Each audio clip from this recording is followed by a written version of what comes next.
Throughout the 1960s, Batman became a staple of pop culture, blending colorful comic book adventures with an offbeat sense of humor. While the show was beloved for its campy tone, there are some weird aspects that people often overlook.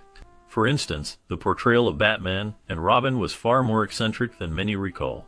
Adam West's Batman wasn't just a crime fighter, he was a part-time philosopher with a knack for delivering over-the-top lines, often to the point of absurdity. Burt Ward's Robin, with his youthful innocence, also delivered some bizarre moments, especially when it came to his exaggerated expressions and high-pitched voice. The show wasn't just about crime fighting, it turned the villains into exaggerated caricatures. Characters like the Joker, Riddler, and Catwoman were performed by major Hollywood stars of the time, creating a unique fusion of camp and celebrity. Each episode was a visual overload, featuring flamboyant costumes, sets that screamed pop art, and outlandish gadgets, from the Batmobile's quirks to the Batphone's impossibly colorful design.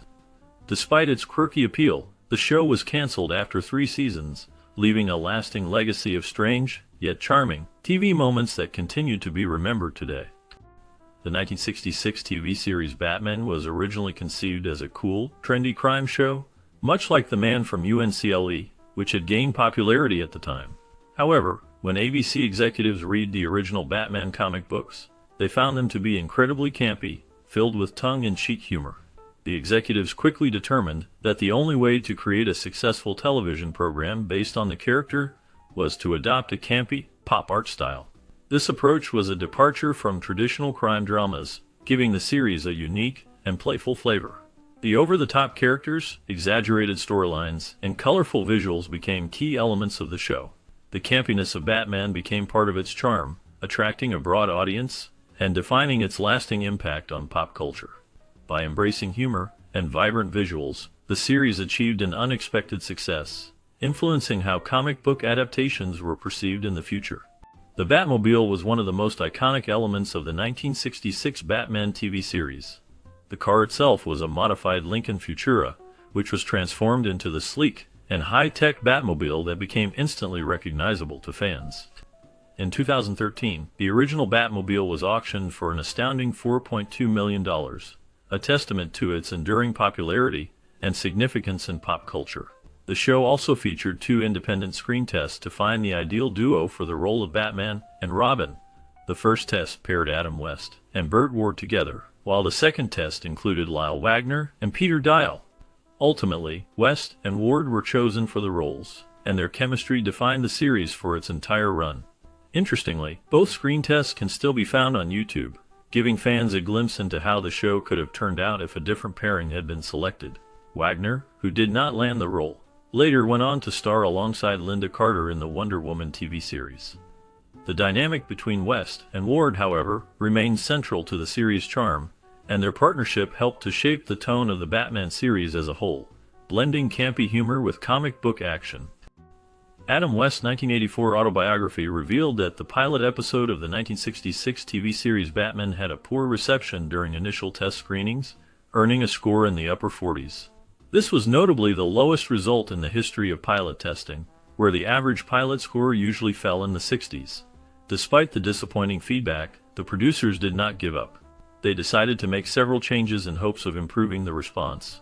Among the adjustments made were adding narration and a laugh track, hoping to enhance the show's appeal to viewers. Unfortunately, when the program was retested, the results remained unchanged, still landing in the same poor range. However, rather than abandoning the project, ABC opted to push forward with the series.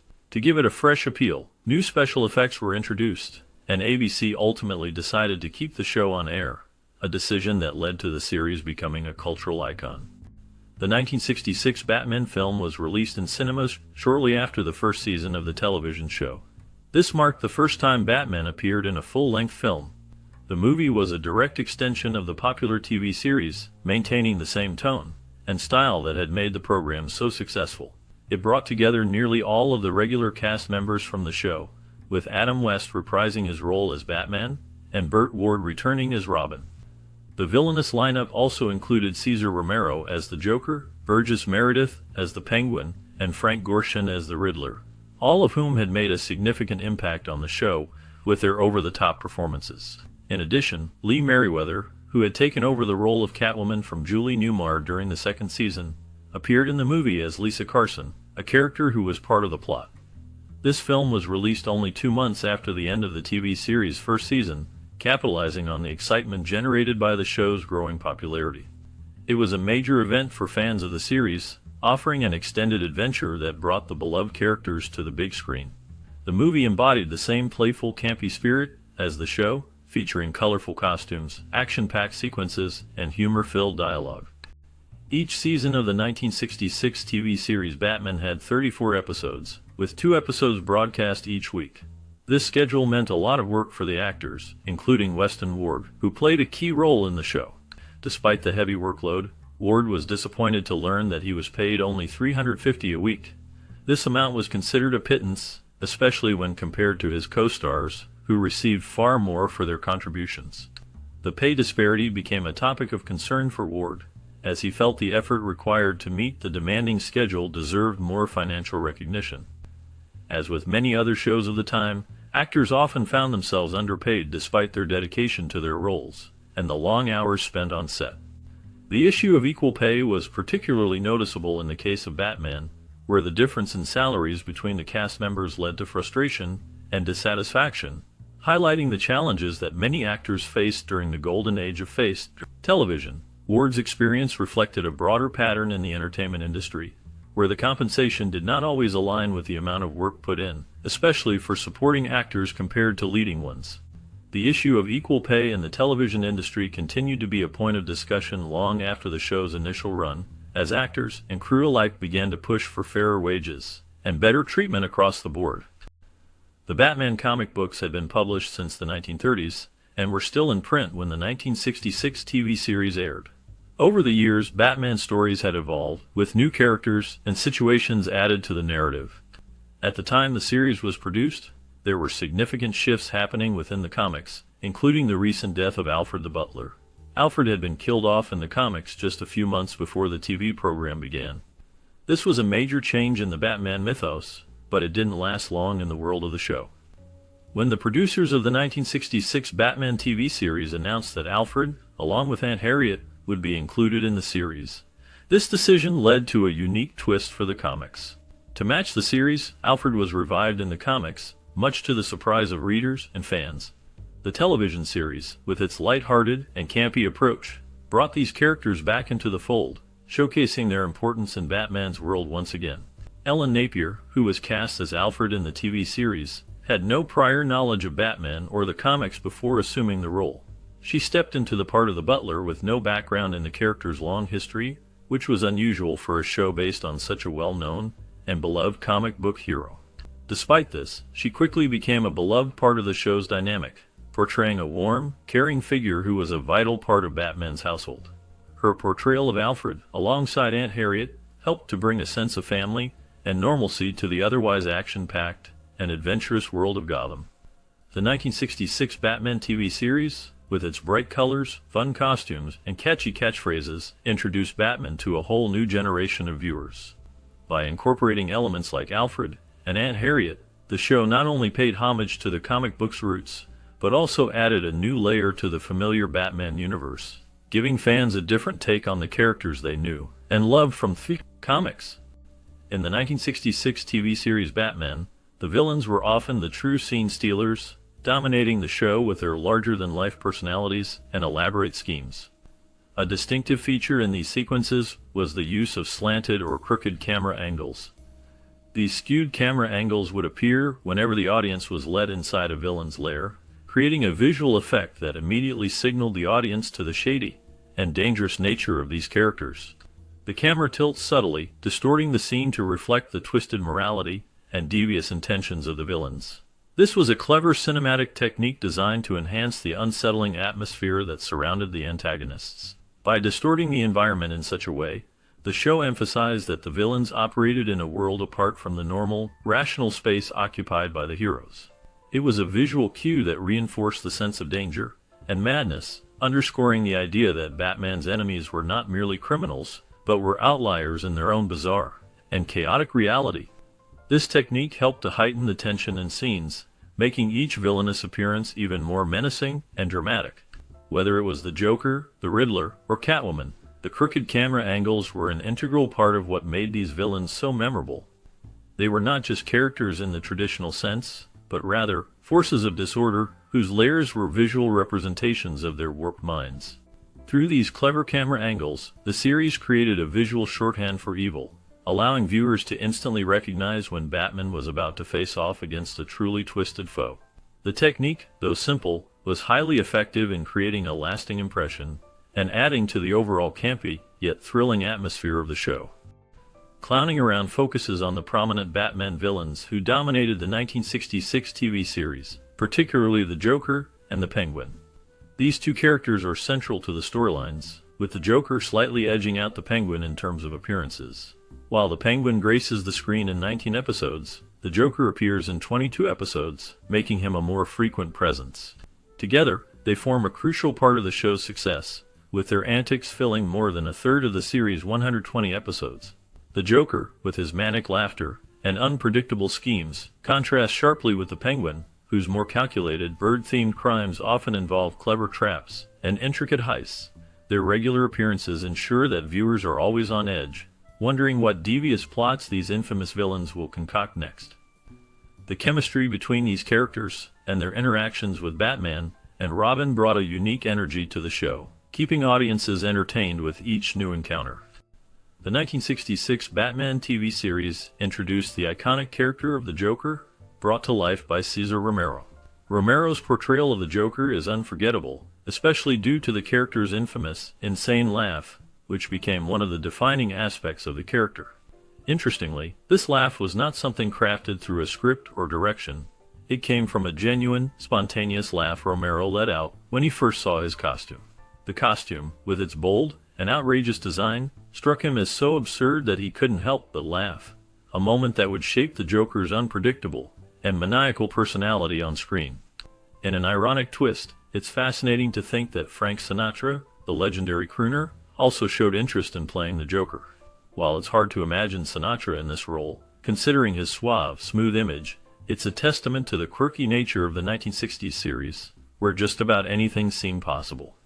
The idea of Sinatra, known for his cool demeanor and crooning vocals, channeling the Joker's chaotic energy is something that fans of the show, and even the cast, would have loved to witness. Sinatra's involvement could have turned the Joker into an entirely different kind of character, potentially blending his charm with the madness of Gotham's most notorious villain.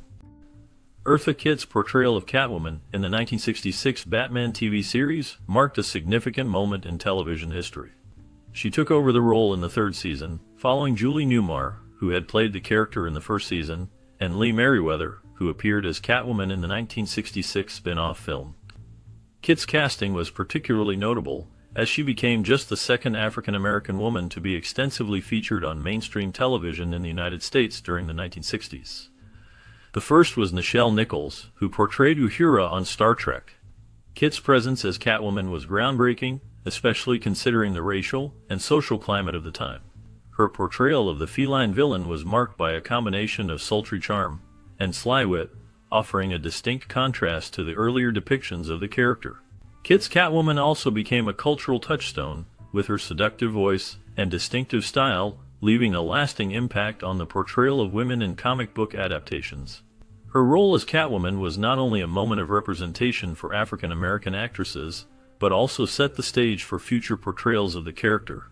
One such portrayal came from Halle Berry, who took on the role of Catwoman in the 2004 film. Berry's performance, while its own interpretation, was influenced by Kitt's groundbreaking work decades before. Kitt's portrayal was a testament to the breaking down of barriers for African American actresses, and her version of Catwoman remains one of the most iconic in the franchise's history.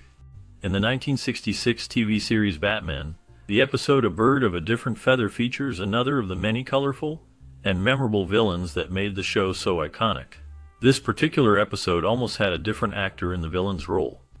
Mickey Rooney was originally cast to portray the character, which would have been a unique and unexpected choice.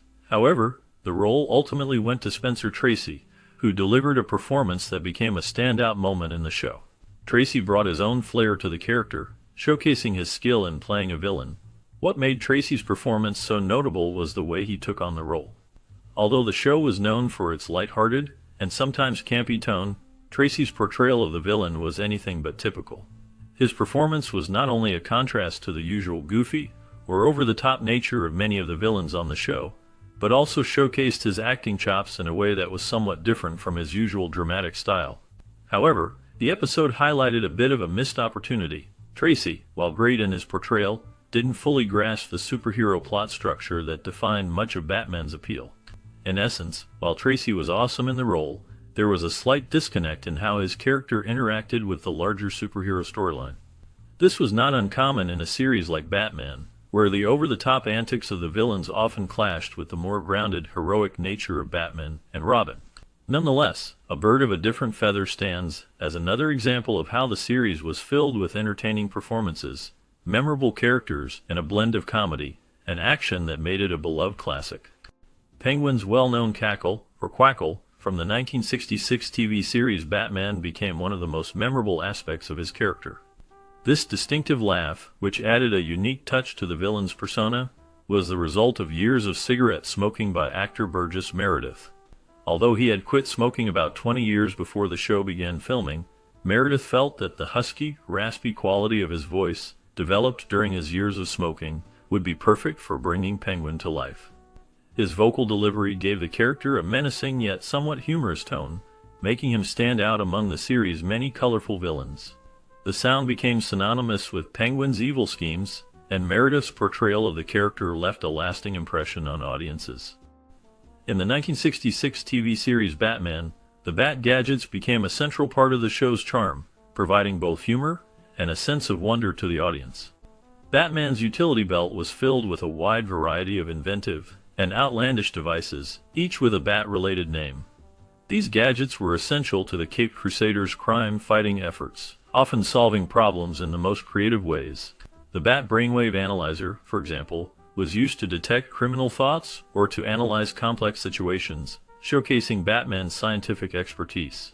Then there was the bulletproof Bat Shield, which protected Batman from gunfire, further emphasizing his preparedness and resourcefulness. One of the most memorable gadgets, however, was the Bat Shark Repellent, which was humorously used in a moment involving a shark attack while Batman and Robin were trapped on a helicopter ladder. In a particularly comical scene, Batman used the Bat Chili, a funny, exaggerated version of penicillin, to cure a villain's bizarre condition. These gadgets were a hallmark of the show, with each one more eccentric and whimsical than the last, leaving little to the imagination about what Batman might pull out next. Whether battling a villain or escaping a trap, these Bat gadgets were an essential part of the TV series' over-the-top fun. In recent renditions of the Batman series, the costumes have been quite stylish, reflecting the modern aesthetic of superhero attire. However, the costumes in the 1960s Batman series were a far cry from the sleek design seen today. One notable flaw in these outfits was how tight-fitting they appeared, especially around the crotch area. This caused some concern, particularly from the National League of Decency, who feared that the snug costumes could lead to backlash from the public. In response to these concerns, the network and the wardrobe team took steps to prevent any controversy.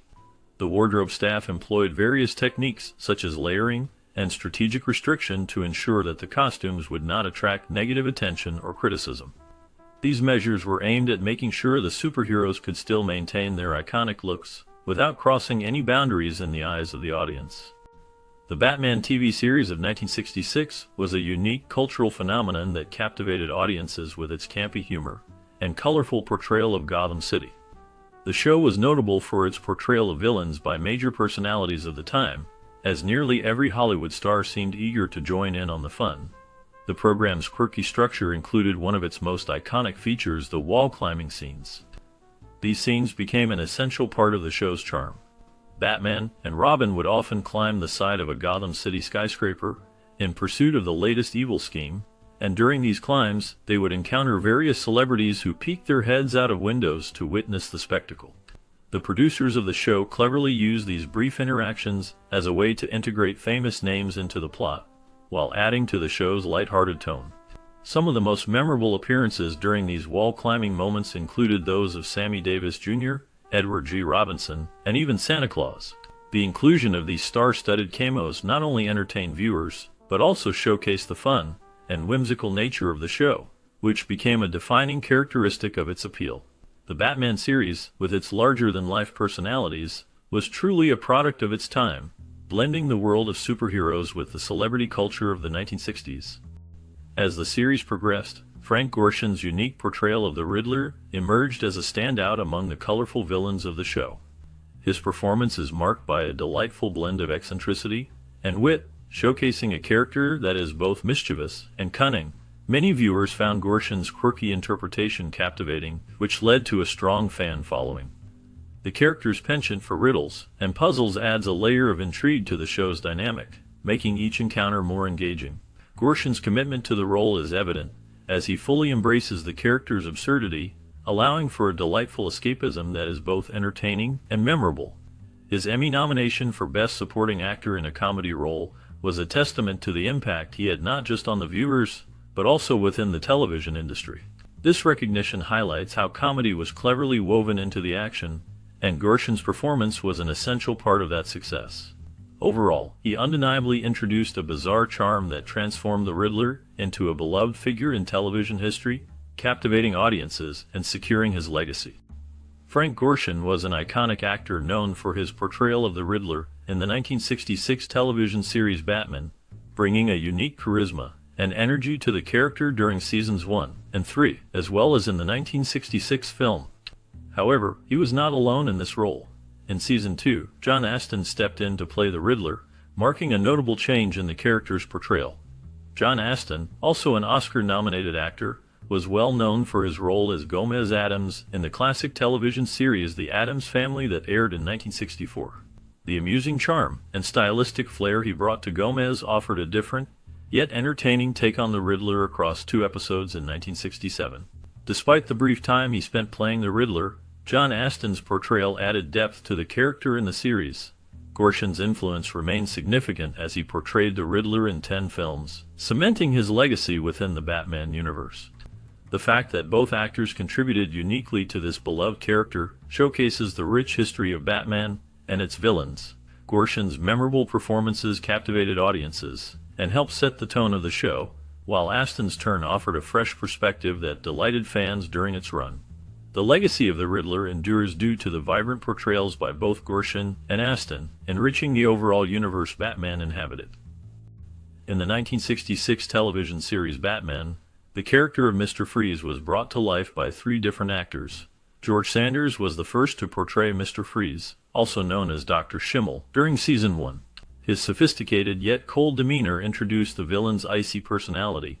Following Sanders, the role was picked up by Otto Preminger and Eli Wallach in season 2, each adding their unique flair to the character. It is interesting to note that Mr. Freeze, despite being a captivating villain, had a minor presence in the series, appearing in only 6 episodes throughout the show's run. Each of the 3 actors brought their own style to the role, giving audiences different interpretations of what makes Mr. Freeze such a memorable character in Batman's rogues gallery. This character's chilly allure and complex motives contributed to the show's excitement, with fans enjoying the various portrayals. Each actor played the role in 2 episodes, showcasing a range of performances while dealing with the dynamic world of Gotham City and its ever-present hero, Batman. The different versions added a layer of intrigue, demonstrating how versatile the character could be, capturing viewers' attention each time he appeared on screen. Mr. Freeze remains a notable figure in the Batman franchise, and these 3 interpretations helped shape our understanding of this icy villain and his ongoing rivalry with the Caped Crusader. Batgirl was introduced in the 3rd season of the 1966 television series Batman. As Commissioner Gordon's daughter, she decided to take on the role of a female Caped Crusader. This new hero was brought into the show to assist Batman and Robin during their challenging moments, offering a refreshing twist to the storyline. Yvonne Craig, who played Batgirl, brought enthusiasm and vigor to the character. Her addition aimed to appeal to a younger female audience, and she became a popular figure among viewers. Despite the show's eventual cancellation in 1968, there were plans for a Batgirl spin-off series that never materialized. The desire for such a show highlights the impact Batgirl had, and her potential as a standalone character. The introduction of Batgirl not only added depth to the series, but also opened the door for other female superheroes in future adaptations. This character left a notable mark in the realm of comic adaptations on television. In the 1966 TV series Batman, Robin became most famous for his creative and often amusing exclamations, all of which started with the word holy and ended with Batman. These signature catchphrases became one of the most memorable parts of the show. Robin, played by Burt Ward, used these expressions throughout the series, with a total of 352 such moments. The phrases were often witty, quirky, and sometimes even a little offbeat, adding a humorous touch to the show. For instance, Robin would shout "Holy Jack in the Box" when faced with an unusual situation, or "Holy Haberdashery" when he found something unexpected in a villain's lair. Other famous lines included "Holy Ravioli" and "Holy Schizophrenia." Each phrase had its own unique flavor, reflecting the oddities and surprises of the series. These moments not only highlighted Robin's character, but also helped to define the playful and lighthearted tone of the show, making it a beloved classic in TV history. Adam West, best known for his iconic role as Batman in the 1960s TV series, had an intriguing career that extended beyond the Batsuit. In 1969, West was approached to play the famous British spy, James Bond, in On Her Majesty's Secret Service. However, Adam West declined the offer.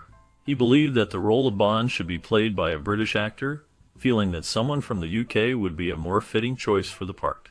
The role eventually went to George Lazenby, an Australian actor who starred in the film, though Lazenby's portrayal was met with mixed reactions. West's decision reflects his strong belief in the importance of authenticity when it came to iconic characters.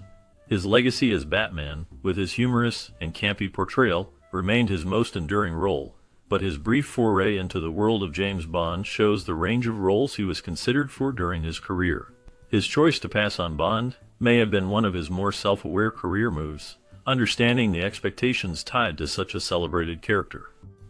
In the 1966 Batman TV series, one of the most iconic moments in each episode was the dramatic sequence where the Batmobile zooms out of the Batcave, ready to fight crime. However, the way this sequence was filmed was not as fast-paced as it appeared on screen. The location for these shots was Branson Cavern in the Hollywood Hills, a place chosen to represent the Batcave. Unfortunately, the cavern was a bit too small to properly accommodate the Batmobile's large frame. To solve this problem, the filmmakers used a clever camera trick. The Batmobile's exit was filmed with the camera running at a slower speed, making the car appear to move much slower than it actually was. Then, in post-production, the footage was sped up, which created the illusion of the Batmobile bursting out of the cave at high speed. In reality, the Batmobile may have been moving at a much slower pace, but the special effect made it seem like it was racing out of the Batcave at top speed, just as viewers would expect. The 1966 Batman TV series was not only known for its exciting crime-fighting action, but also for its role in promoting various products and public service messages. While Batman and Robin were busy solving crimes and battling villains like the Joker and the Penguin, they were also featured in commercials. One memorable ad involved Commissioner James Gordon noticing that Chief Miles O'Hara's hands were dirty, leading Gordon to request that Batman and Robin give him some lava soap to clean up. This commercial was part of the series' efforts to incorporate real-world products into its storyline, offering a humorous blend of superhero action and everyday life. Alan Napier, who portrayed Alfred Pennyworth in the show, also appeared in an ad for Truth toothpaste, which aired during the series run. These ads were a way to bring attention to consumer products, while also maintaining the light-hearted tone of the show. It wasn't just the commercials, though. The Batman series was also used as a platform for public service announcements, which had a significant impact. One of the most notable CSAs encouraged students to purchase U.S. savings stamps to help support the Vietnam War. This campaign linked the world of the Caped Crusader with real-world issues, using Batman's popularity to raise awareness for the cause. There was also a CSA focused on promoting safe driving, reminding people to buckle up and drive carefully. But perhaps the most intriguing of the three SAs had a deeper backstory. While the exact details of this third TSA are often discussed, it reflected the show's ability to connect with social concerns and make a positive difference in the lives of its audience. These commercials and CSAs gave Batman a unique place in television history, blending entertainment with education and consumer culture in ways that were both fun and meaningful. Many times throughout the first year of the show's broadcast, children in the United Kingdom attempted to imitate Batman by leaping from high places, thinking it would help them avoid future accidents and tragedies. The thrilling and action-packed nature of the 1966 Batman TV series likely fueled this desire, as kids were inspired by the fearless heroism of Adam West's Batman and Burt Ward's Robin. However, some of these attempts resulted in dangerous situations, which led to concerns about the potential harm children could cause by trying to replicate the show's stunts. As a result, Adam West and Burt Ward filmed a special commercial warning viewers about the dangers of trying to fly like Batman. In these public service announcements, they clearly stated that Batman could not fly, and that such stunts should never be attempted at home. These important CSAs were broadcast before each episode of the series in the United Kingdom, ensuring that viewers were reminded of the risks involved. Despite the fun and fantastical nature of the show, the safety of its young audience was a top priority, and the actors made sure to emphasize the importance of not imitating the dangerous behavior seen on